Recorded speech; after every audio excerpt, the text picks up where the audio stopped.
All right, good afternoon, everybody. Welcome to March's Global Demo Night. And we'll go for a silly way to start off with everything. And Mark, if you want, you can put a silly face as well. We're all good. Okay, very good. Ankit, where are you? Where are you? There we go.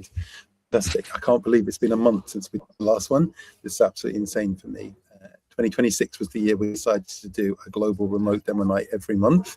Normally we only do 2 a year in July, August during the summer months when nobody likes to go to in-person things. And so far it's going well, but it doesn't half come around quickly, I have to say.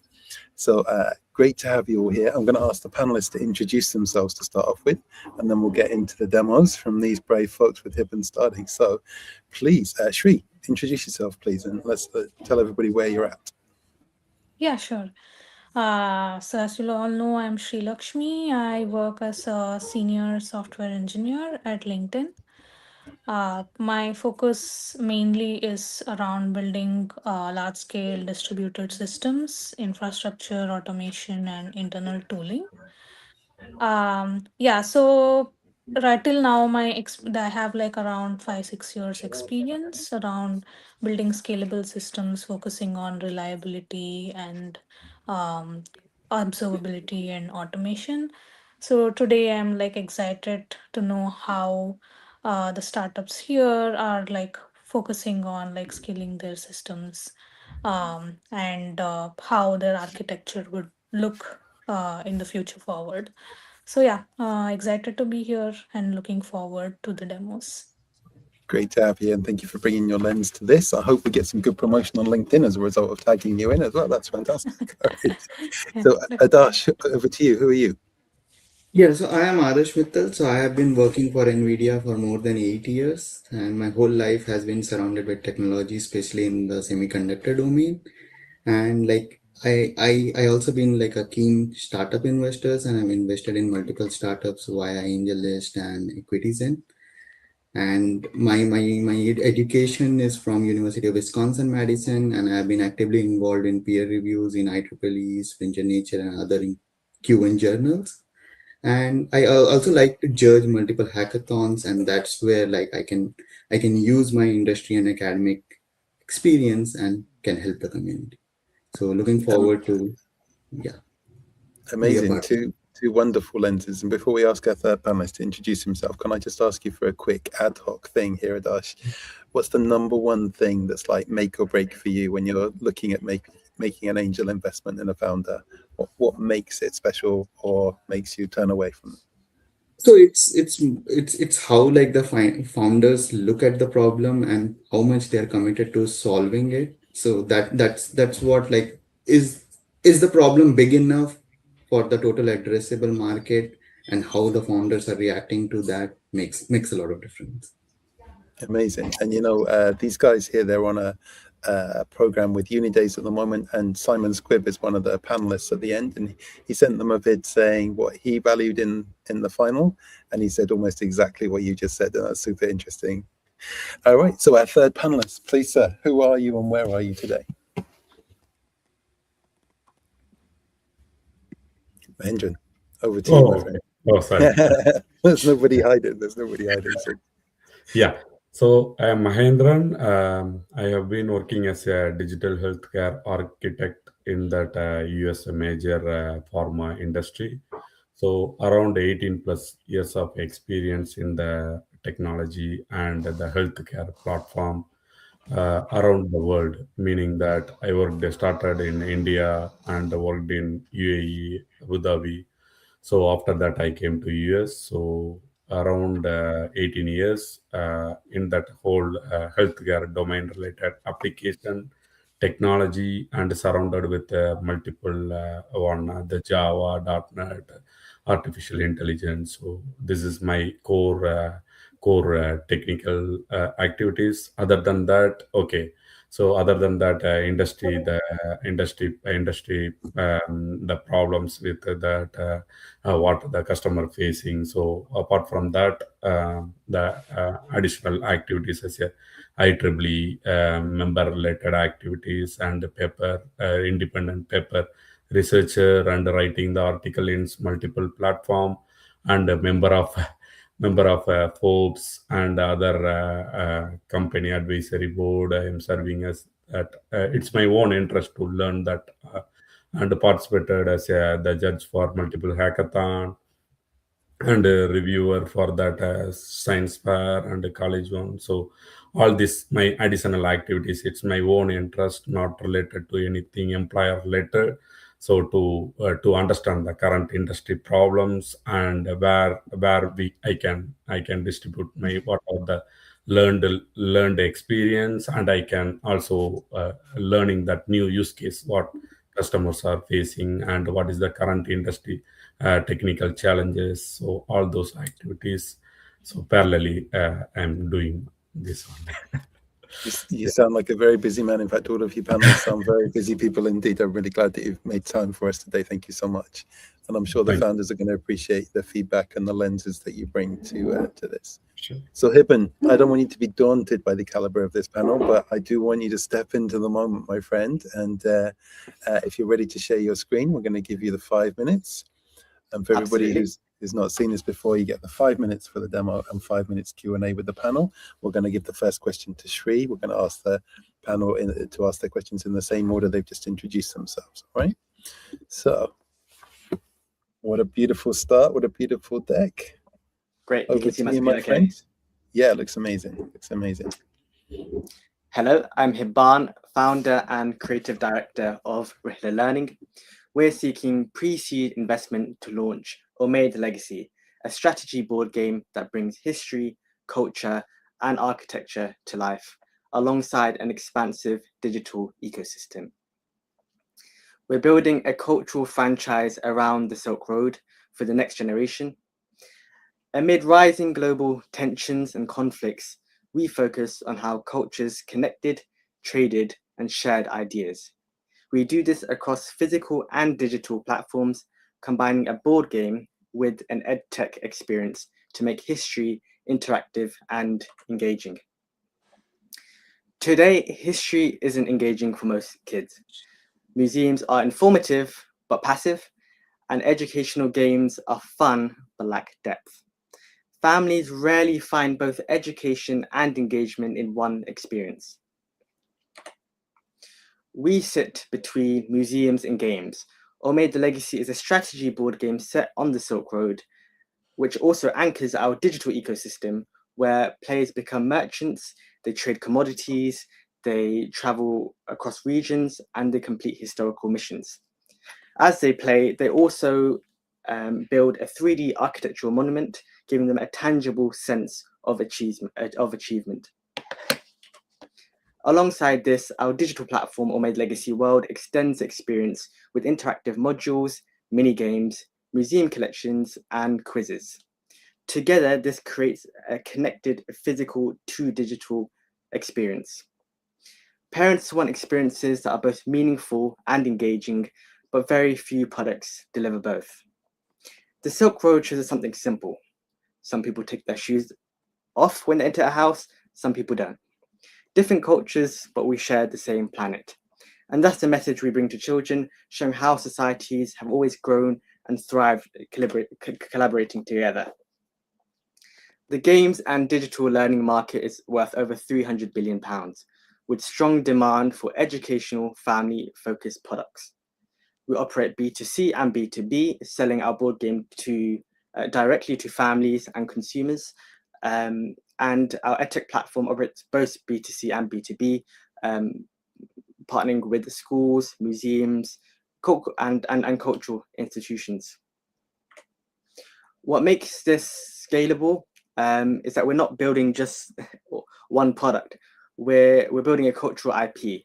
You know, there's new Silk Road themed titles, there's an expansive subscription content on the EdTech platform, and there is licensing our broader cultural IP. We are in the final development phase, preparing for our board game launch. We've prototyped and play tested extensively, refining the game to ensure it's both fun and historically accurate. Our digital platform is now at MVP stage, which allows us to now test engagement across both the physical and digital formats together. With the EdTech platform now, MVP, we are raising pre-seed investment to, one, fund the first board game production run, and two, to further develop the physical to digital ecosystem. This is more than a board game. It's a scalable cultural franchise designed to grow into a series of products and digital experiences. In short, we bridge history, culture, and architecture and connect cultures, bringing the past to life for today's kids and families. Thank you very much for listening. Oh, I'm so proud of you for coming in on time, my friend. Well done, well done. And it just gives me a chance to ask you before I get Shri to ask her first question. Do you still have that MVP board game behind you? Can you show people the box? I do indeed. It's right here behind me. Should I bring it over? Yeah, bring it over. Come on. Yeah, absolutely. Let's see if I can reach. I can reach. Perfect. This is our latest board game, which, as you can see here, got some nice details like gold foil embossing on the board game front, and it's quite a big piece. But yeah, only just There's a received big this. fold-out board inside, right? A big fold-out board. I seem to remember you telling me it was like about the size of the Risk board and stuff. It does indeed. 20 by 30 inches. Actually, if I flick back to this slide, you can see it just in the background there. But I'll also give you the experience of seeing it in person. Like so. Okay, very good, very good. All right, so the panel are all sitting there thinking, we got all these tech skills, and now you're asking us about this board game. What's going on? So, Shri, what do you want to do with this? Where does your lens take it? Yeah, so I'm like curious to know how a little bit about so existing board games and like how is it like different compared to like the competitors in like the market. So where we differ from the market is that it's not just a board game.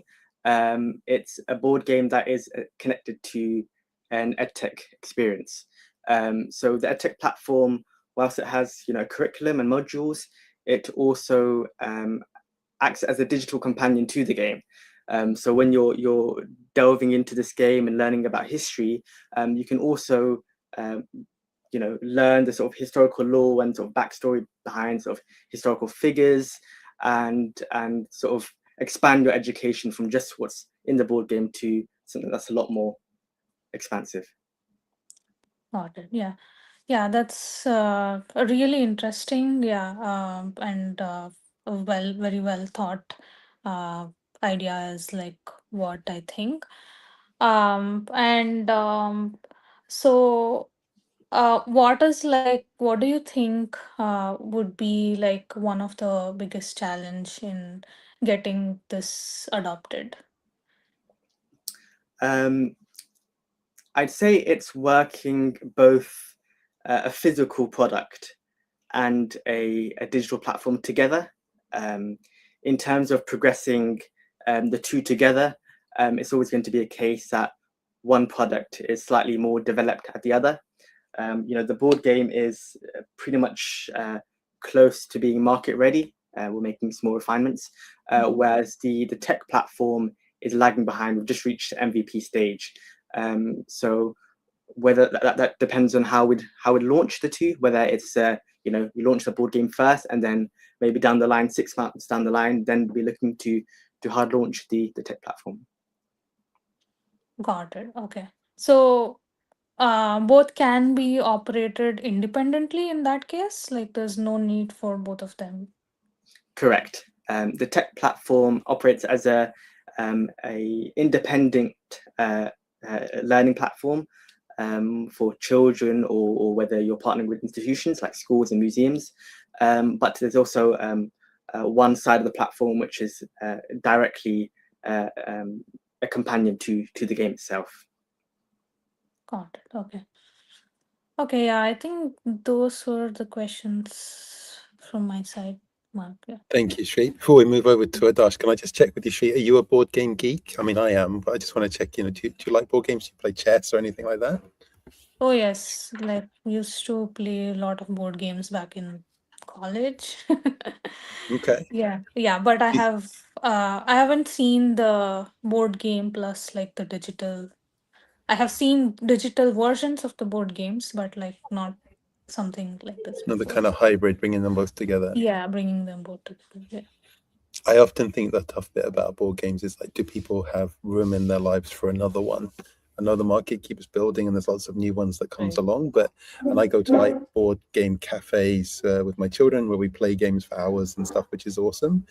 And there's always new ones going in there, but it's like, I know there's probably 4 or 5 board games that I play and I always play, it's like Othello and it's chess and it's things like this. And I often wonder if people have room in their worlds for another one. I don't know. What do you think? Do you think there's a space in a cupboard somewhere for another board game in your house?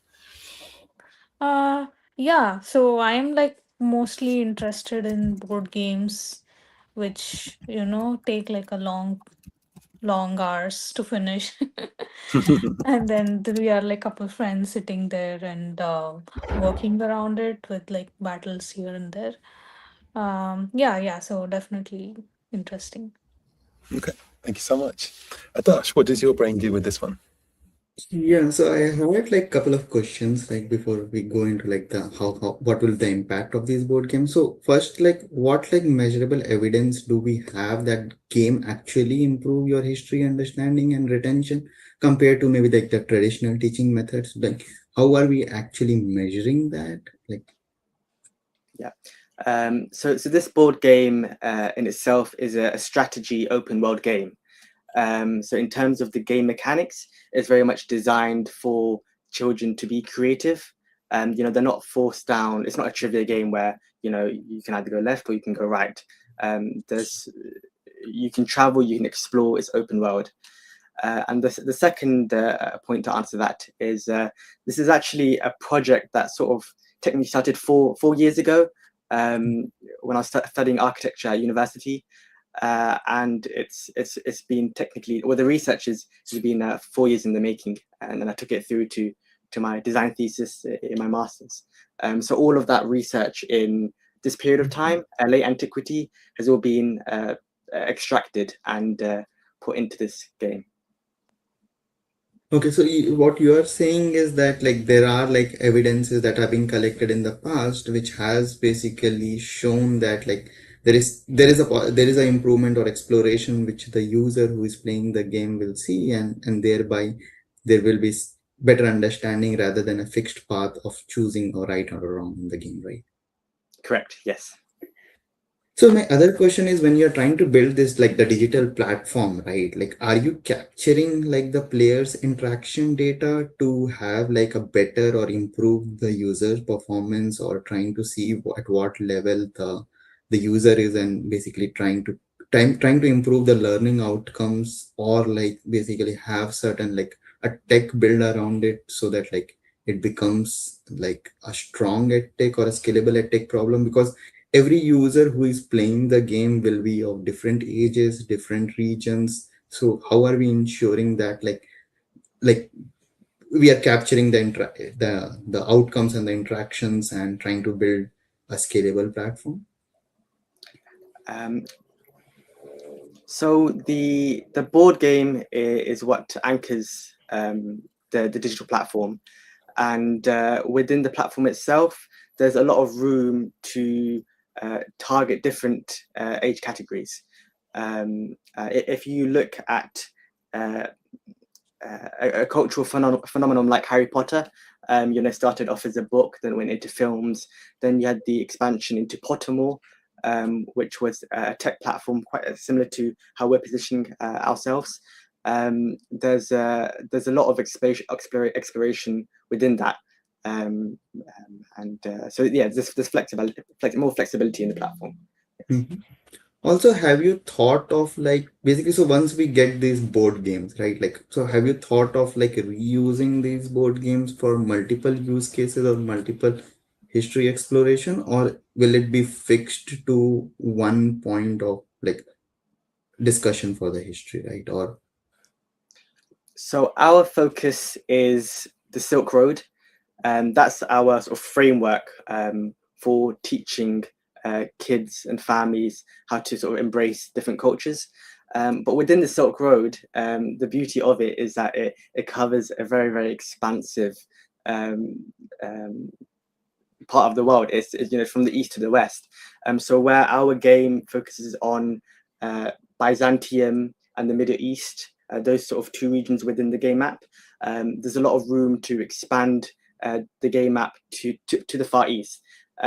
One area I'd like to explore specifically, and actually we're planning a research trip there, is to China and focusing on the Tang dynasty. So in terms of expansion of the sort of content and where we're going, it's still within the framework of the Silk Road, but just moving to a different region. So can we think of this like a starting point of like maybe like a Age of Empire or Dota game where like we see different dynasties trying to build together, and like then there are multiple dynasties within a region and they are trying to basically collaborate or like maybe have trades and other things and trying to basically establish the whole ecosystem. Precisely, yeah. That's the whole aim of the game, is to connect cultures. You trade commodities. You undertake architectural missions, which historically, it was very normal for several different regions to trade, even in building construction. So yes, that's the idea. So one suggestion, at least from my side, will be like, so when I play these games, right, like what I have felt is like there is no way to store the state of the final game. So for example, let's say we played, like a couple of folks played a game, right, and they stopped after that, like after that night, right? So there should be, your EdTech platform maybe have a feature to store the current state of the game, so that once they come back maybe a week after, they will be able to restore the same configuration or the same strategy that they were playing with and can continue the same game for longer time frame, right? And that's where like they can digitally exchange the resources and other things and have like a better experience in terms of building a long-term relationship with the players, right? Rather than the game should end within a time frame that they are playing for. Yeah, that's a really nice idea. Sometimes you're playing one of these long-winded strategy games, and you get to a point where it's hitting midnight, and you're like, okay, should we just leave the game up and whatnot? Within our game, this is something we considered, and we have different game modes. So if you want a quick game, if you want a medium game, if you want a long game, it tells you how long that game mode typically lasts. So if okay, you've got about 2 hours and you like to finish the game within 2 hours, you have that option. But that's also something we're exploring with the tech platform, how we could store what stage you might be at the game. If you landed at the city, you've landed at Rome. Yeah. Can you just store your information, so next week you can check, okay, this is where all our pieces were. But yeah, that's a great idea, and we're exploring it. Yeah, other than that, yeah, it looks exciting. So Mahendran, I want you to be like short and sweet on this bit, and then when Ankit's in his demo, then I come to you first. Yeah. Okay, and we'll come reverse. All right. True. So actually, all the question previous guys asked, I can say I don't have any knowledge about that board games and all, but I can ask only a couple of questions about, okay, so you when you design this one, okay, you learned all the one and you are trying to get your product to be on a more famous one. So 3 questions. So how your strategy for that expense related and age related, how the version, the time spending for this game, and what is your perspective? Okay, so this game, okay, this board game, whatever I'm releasing, this one dedicated for this user, or use, as you said, kids, families, but their mentality and experience and the way how they play all the one and all, everyone have a different one. So you cannot satisfy any one of the particular user. You can satisfy, but as you said, it will it's for kids, families, and all the one. So just to try to understand your strategy of this product, how the competitor, the current how it's unique of your this board game quality. Are you referring to the board game specifically? Yeah. How that differs? Yeah. Okay, so yeah, there's two. So there's one that you have an extra layer as a board game. You have that platform, which acts as a digital companion. But then within the game itself, it's a game which is both educational and it's engaging. An experience that's both educational. Oops. But yeah, it's a game that's both educational and engaging, and typically you find one or the other.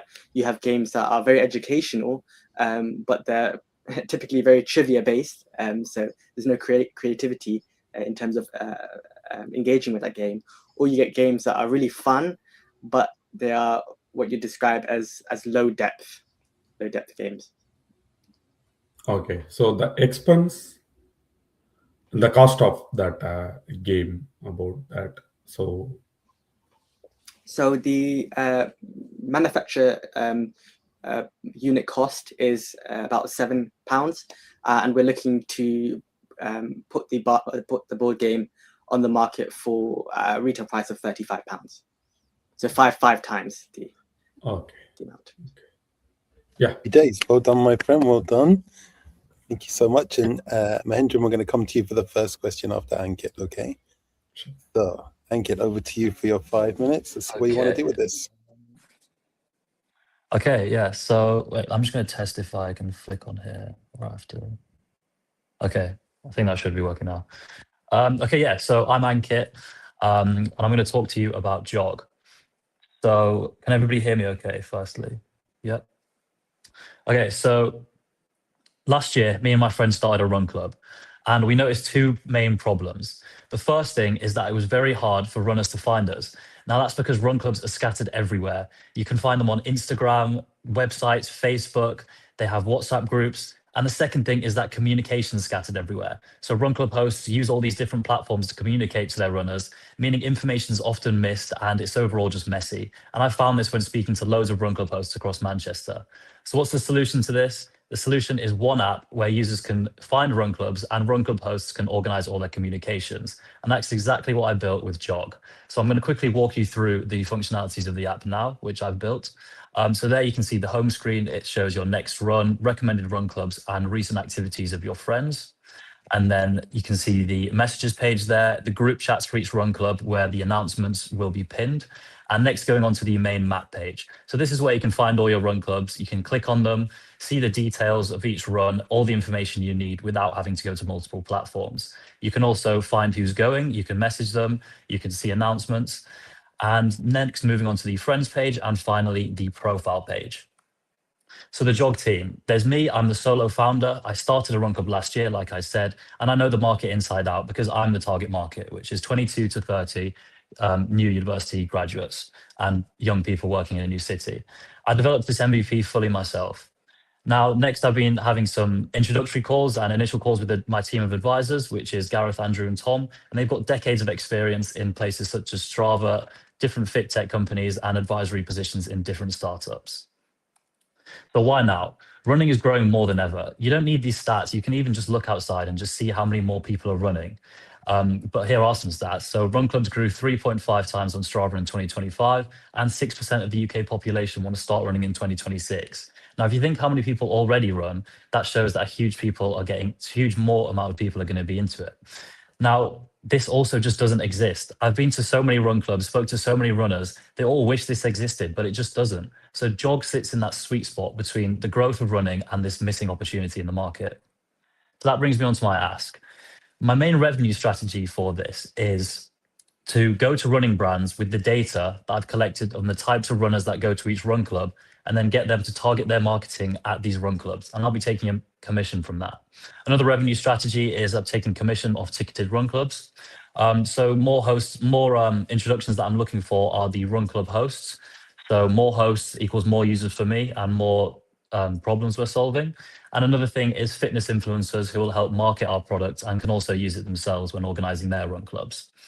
So in terms of investment, I'm looking for 75,000, and that's for my 12-month runway plan. So I'm looking to get even though I've developed this myself, so far. I'm looking to get a developer on the team to help me keep up with any maintenance and bug fixes and also make sure it's ready for launch. I'll also be paying myself a small salary as I'm looking to work on this full time and dedicate all my time to this.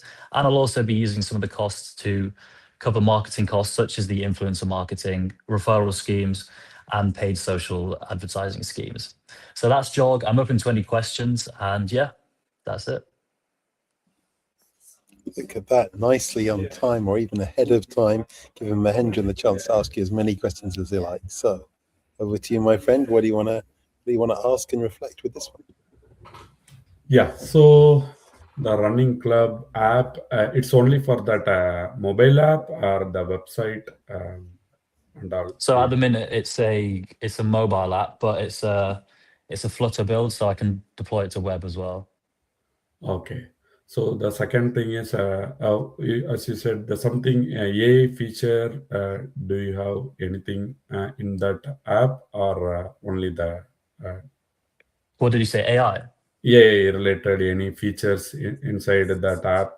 Do we have? At the minute, no. At the minute, no, because I'm focusing on the core function, which is connecting users to run clubs, and the map function. But AI is definitely something that I'll look to implement in the future if it becomes necessary. Okay. Yeah. So the third thing is, so if I'm the customer, let's say if I want to go for anything about that now, all the one chat GPT, Gemini, everything we have it. If I'm entering anything now, I can get that the club related information, anything. So how are we? So as you said, you are. All the club related society you will try to integrate with this app. So sorry. So how that the unique meaning that okay, instead of going with your app, I can get the information from that AI related apps. So how you are differentiate? So, I mean, AI is not it's not reliable for getting this type of information that you'd want when you're actually going to a place. It can maybe give you some like information, but it won't have all the run clubs on there, for example. And it also won't provide you with the key information such as, you know, what pace they run at, how many people go. You can't message people on AI. There's so many details that you can't get with AI. Yeah, you can maybe find names of some run clubs, which I used to find these run clubs to reach out to, but I can't see anybody using AI to actually go to a run club because there just simply isn't enough information on there. That's exactly why I created this app. So all the information's in one place for you to look at. Okay, so what are the technology you have introduced in this app? So I used so at the minute I just used the map is a Google Maps API. Okay. And then I used Claude Code to help me develop all the code for the app. I used Figma to design it with, I used another AI to develop the prompts for Figma and then design it through that, and then used the Claude MCP to transfer across the designs. Okay, so how many users can log in and do the support for that? So I mean, that's something that's something I need to find out through testing, which is hopefully going to be happening the next couple of weeks when Apple approve my developer program account. Yeah, I'm good with that. Yeah. Thank you, Mahendran. Over to you, Adash. What do you think of this, and are you a runner? No. But I have a couple of my friends who are like avid runners. So they basically talk to me. I do not realize the importance of the problem, but the way they talk about like running and like maybe like also hosting like maybe just a shoe company just to track the runners and maybe like share their experiences and build their portfolio. So I was amazed with like how people track even the shoes in which they're running and trying to basically come to a level where like they can use the different people's experience to build their portfolio of shoes. So I think it's really fun and it's a very good problem to solve. Sounds like you have some very geeky friends, Adash. Some very So one thing is right. So currently, like what we see right when we go for hikes and other use cases, right? That the trails, we have a separate app just to keep track of like the different trails that are available. So once maybe you are integrating these hike meetups or other things, you should, along with like just having like a Google map, have like a detailed trails for all the different scenarios. And basically for based on the user's experience, it tracks the user experience and maybe suggests the trails that they should go on if the person is willing to go on a different trails, right? So Yeah. one aspect is integrating the trails and getting user feedback based on the past experience and maybe new suggestions for new trails, so that enhancement can be done. The other is you're trying to basically create a platform where you're trying to integrate the meetup along with the run club, right? Where like different people who are trying to go for like maybe a hiking or running for a particular scenario, they can collaborate and maybe go together, right? And this creates an opportunity of like basically having a meetup along with like creating a relationship across the journey of the run and along and post that too, right? So is that So the true capture? no, so at the minute, it's not really for people to just meet up, because to become a host, you have to submit your account and then one of the team will approve it. And then when you actually can create a run club, somebody will approve that as well. So there's definitely a big safety thing there. It's that not everybody can just upload a club and just do a meetup like that. So that's another one of the reasons why this app's important, because people need to feel like they're safe when going to a run club. Okay, so you have certain measures of security to ensure that people who are signing up for that particular run club or like that particular trails have like some sort of authentication and Yeah. the past histories are being recorded. Oh, yeah, makes Yeah. sense. Happy days. All right, thank you so much. Sri, bring us home, and then we'll let Mark do the final demo of the evening. Yeah, so I just have like one question. So right now, this is like a combination of like the existing apps, fitness apps, right? Like, and like the groups like WhatsApp, Meetup, and stuff. So, what is that one feature you think will basically start making users use this? And also, how are you like planning to onboard, like, let's say, so what is the motivation for like onboarding the first 1,000 users or something? Yeah, so the one feature that will get users onto the app is the map feature. That's the flagship feature of the app. It's the minimum thing that I need to get users, because that's something that's just not there anywhere. And at the minute, if you want to find a run club, you either have to know about it or you have to search Instagram. And it's hard to know where they are. It's hard to find the right information. So that map and that ease of discovery of run clubs, that's the key selling point there.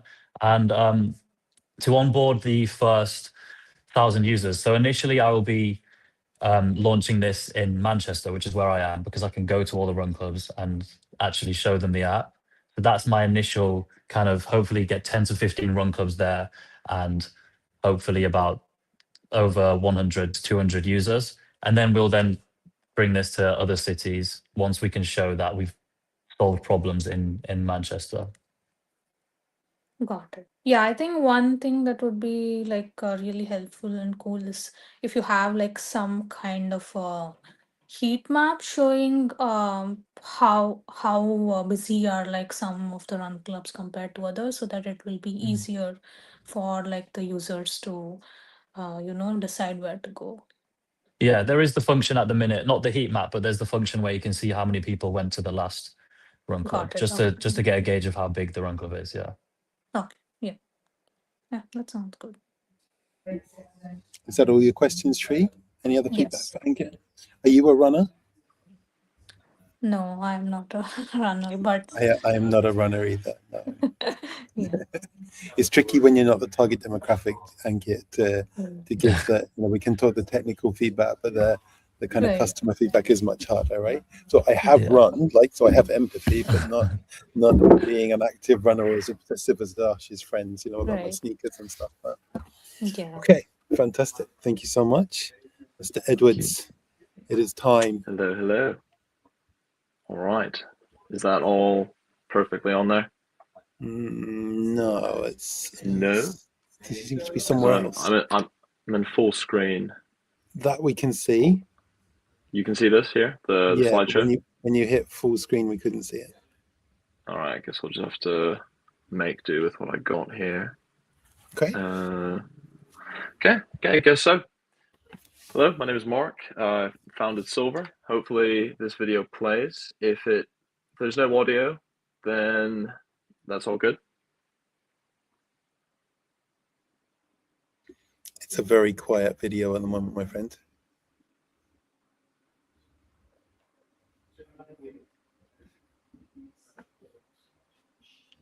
This is you doing this, right?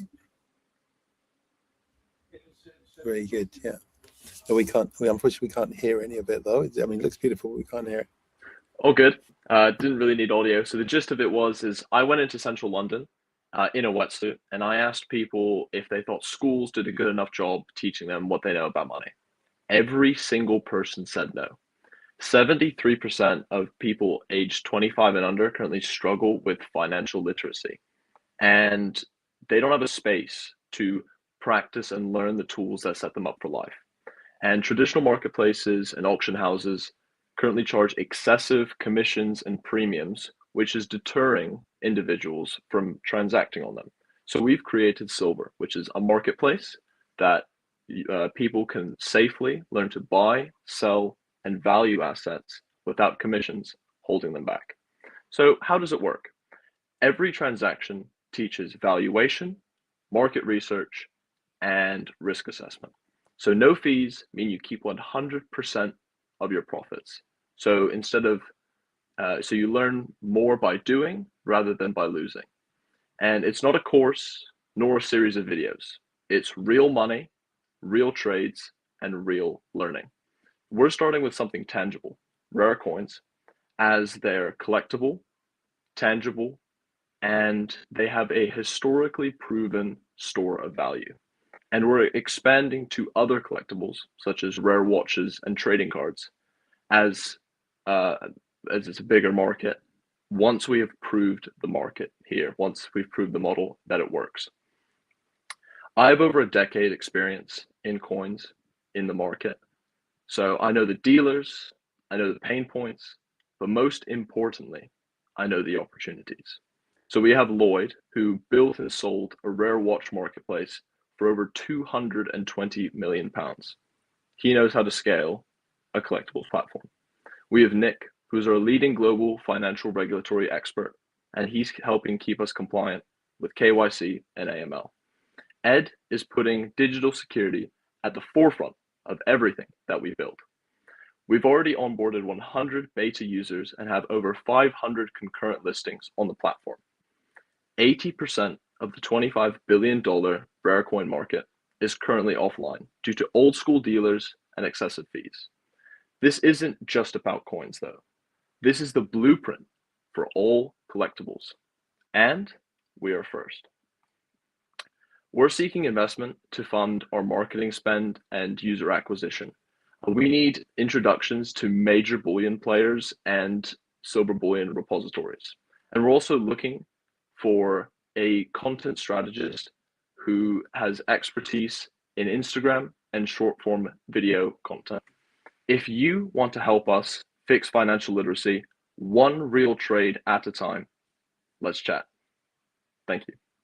How do I end this now? Yeah. Cool. Well, that's all good. Thank you so much. Just before I turn to Adash for the first question, can I just sense check something? You went into central London in a wetsuit. Please explain if you got arrested and also what the point of the wetsuit was. Okay, so I got some really weird looks.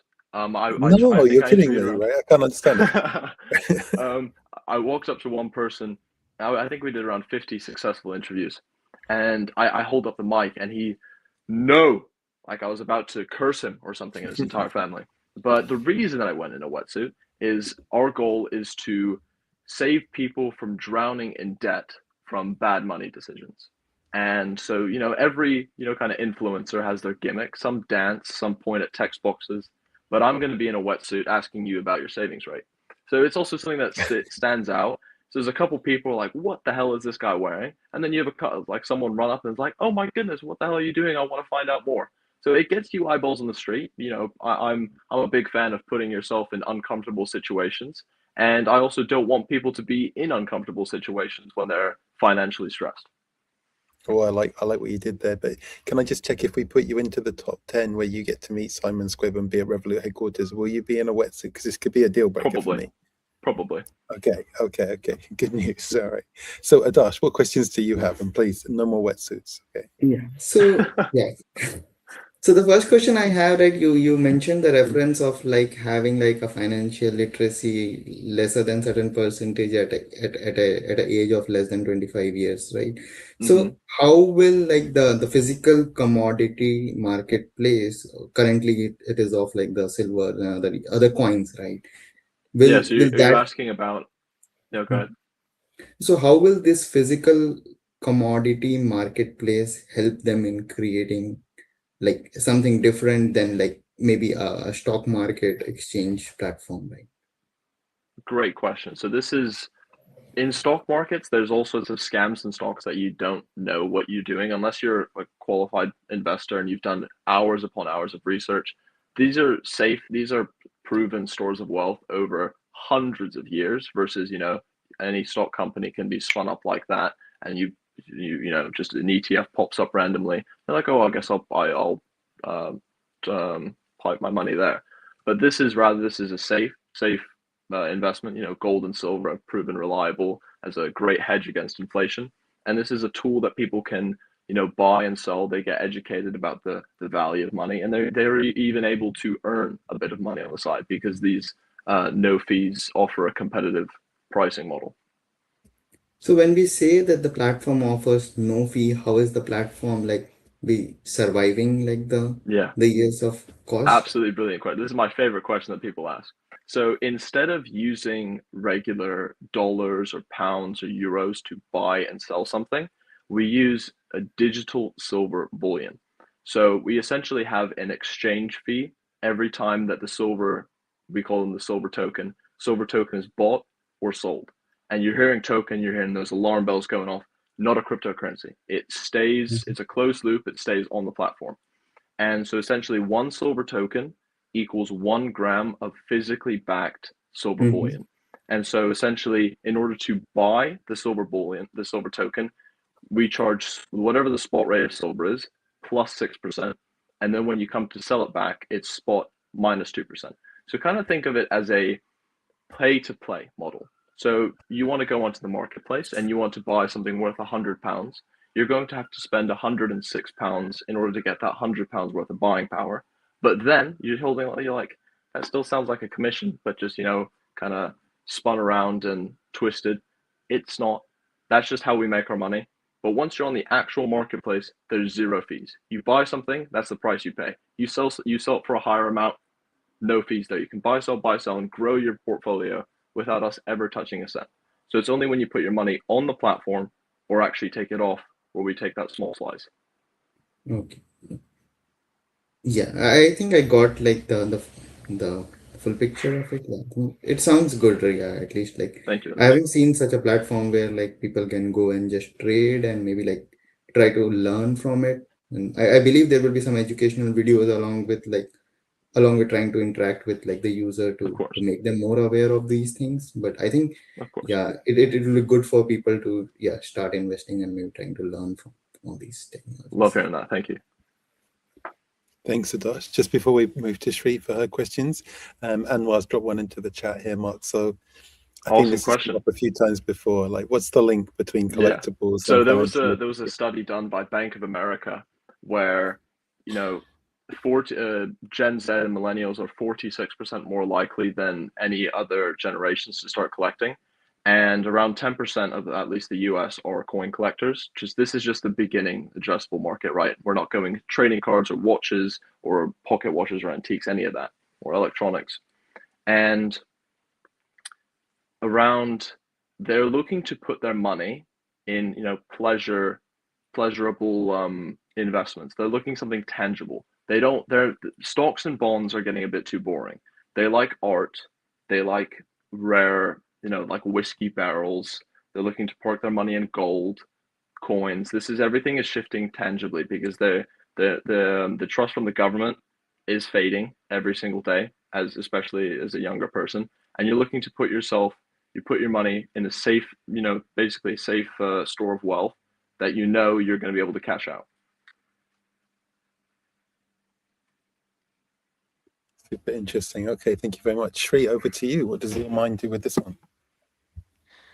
Yeah, so one thing that came to me as soon as like I heard learning platform for like the financial assets is so me as a user. So how will you handle different levels of user? Like few of them will be experienced financially, you will also have beginner users, you'll have intermediate users.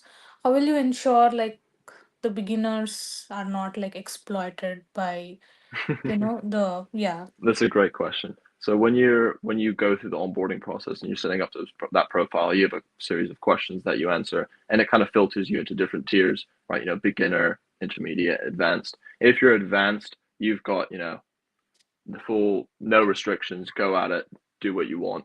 If you're more of an intermediate level, we'll start filtering out more of those, just by the listing. And if you're a complete beginner, then we're going to go a step-by-step process, start you off with a couple, almost kind of a course style, which we don't really like, but it's kind of necessary. And you complete the series of these videos, you might need to take a quiz, make sure you understand it, and then start introducing you one by one into these actual listings and trades. Okay, got it. So is your like focus mainly to start off? So there are like um three things that you're dealing with here, right? So one is the financial aspect of like trading, the second thing is like the learning, and third one is like trying to get down the commission and have like profit. So is how are you going to focus this? So are you going to do it like one at a time, or like initially when you have the app, like are all the three things coming together at once? So it If is yeah. kind of like the gears kind of do turn together, all three, but we'll be targeting the learning and then the actual like the trading aspect. So we'll have two funnels that we do that. The first funnel is the digital content online. So you have a lot of people, I mean, the people under 25, you name whatever, is at 99% that are currently scrolling on Instagram and YouTube Shorts. And so that's where we're going to be targeting that under 25 demographic to then funnel them into this learning aspect. But then we go physically as the actual trading part to these bullion dealers, collectors, buyers and sellers through physical trade shows that we do. We did one last year in the US and we got overwhelmingly positive feedback, and they're like, they're ready to sign up, but we're like, we don't have a product. So it's essentially those are the two pipelines that we have, is the buyers and sellers, and then digital content online to get that younger demographic. Got it. Okay. Yeah, that sounds really interesting. Like I personally struggle to like handle like trading myself even now. Yeah. And usually there are like a lot of people who keep someone external for financial experts in order to take care of their assets. But like yeah, this is like really helpful when there is like learning combined with trading. Yeah. So a little comment, thank you, Shri. A little comment here from Anwar. Thank you for obviously answering his question, but this is what he's thinking at the moment, Mark. So just keep that in mind as Mahendran asks you his final question. Yeah, cool. So I like the idea what are your product. So they implemented that features. Okay, so I used to do that two separate app. One for that whatever the trading one, but there I don't know about which company, which share should I have to pay. So those information and all I am getting from the another WhatsApp group information. So you are in your product, so you are giving that information. On top of that, converting when you sell the share, so you are in the inside the app, you are doing some coin, silver coin. By using that, you are getting the commission to run the app.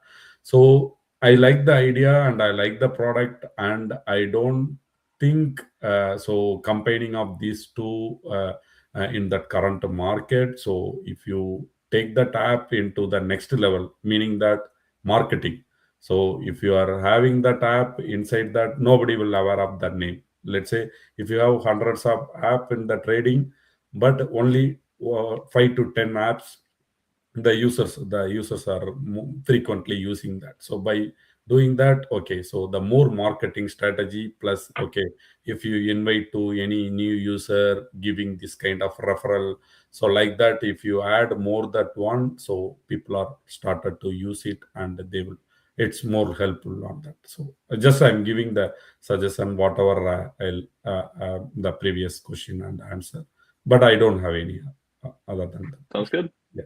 Thank I you, like Arjun. Thank you. To answer Right. that question that was in the chat, we're not pushing anything onto anyone. This is just a free marketplace. You have the buyers and sellers. The buyer puts up whatever, the seller puts up anything, whatever they want to sell.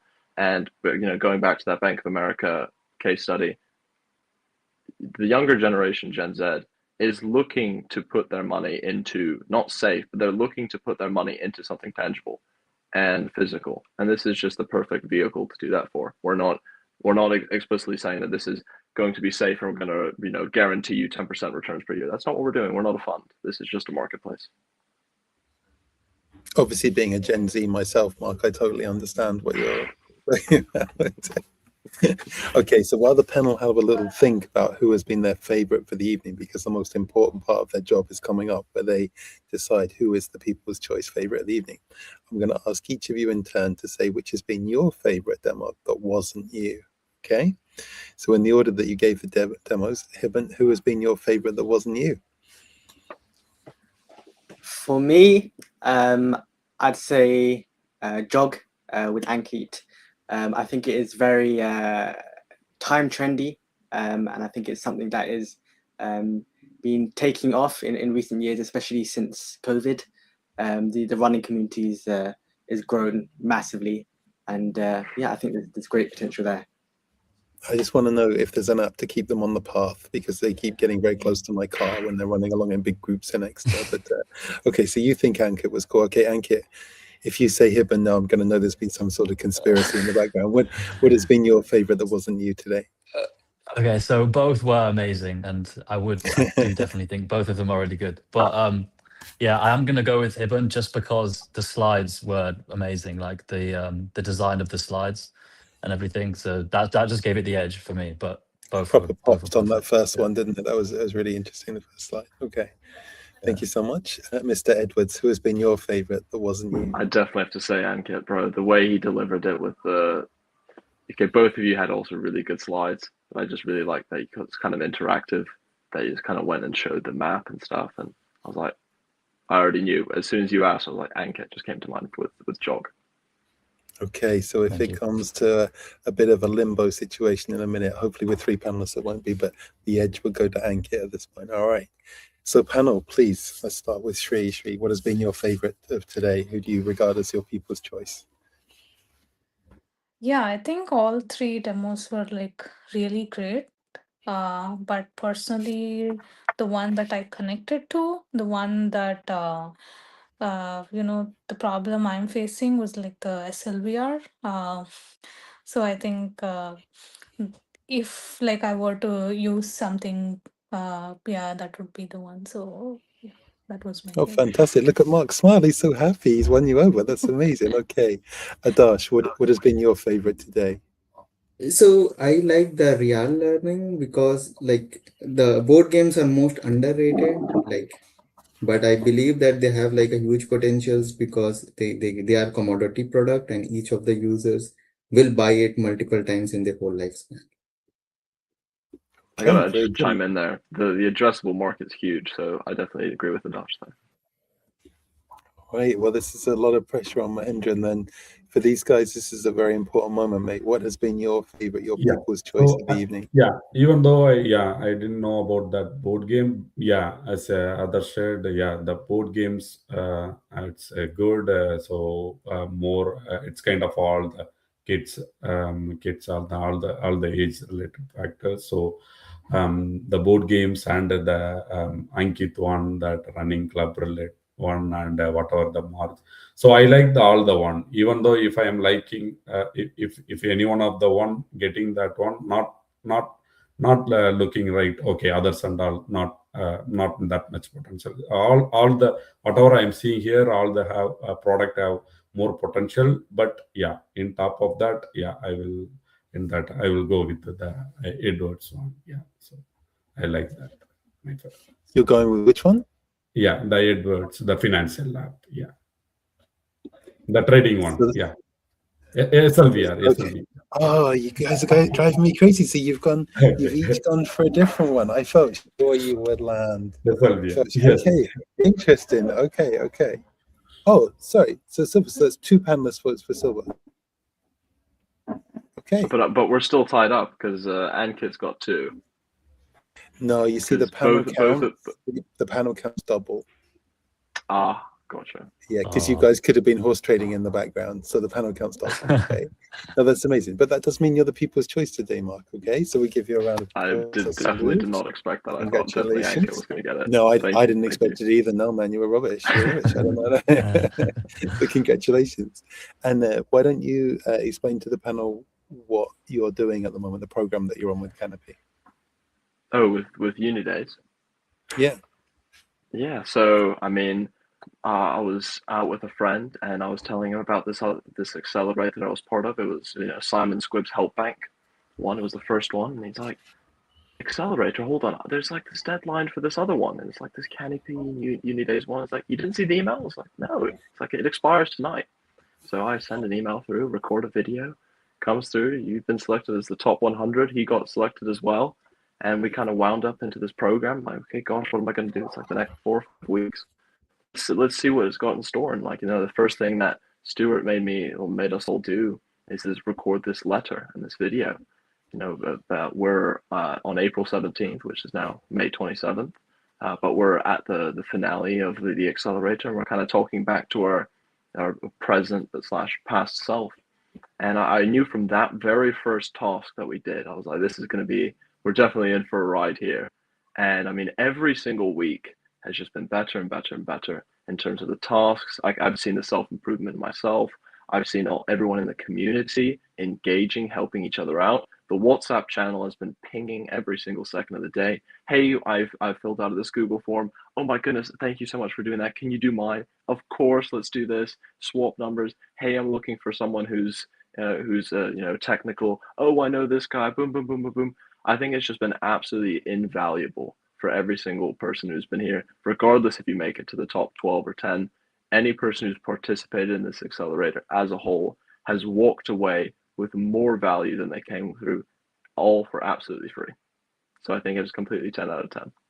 All thanks to uni days, right? So it's been a great 5-6 weeks, right? Can't believe it's almost coming to an end. Well, congratulations to all of you, and thank you so much to the expert panel who brought this beautiful perspective to everything today. Really appreciate your questions and feedback.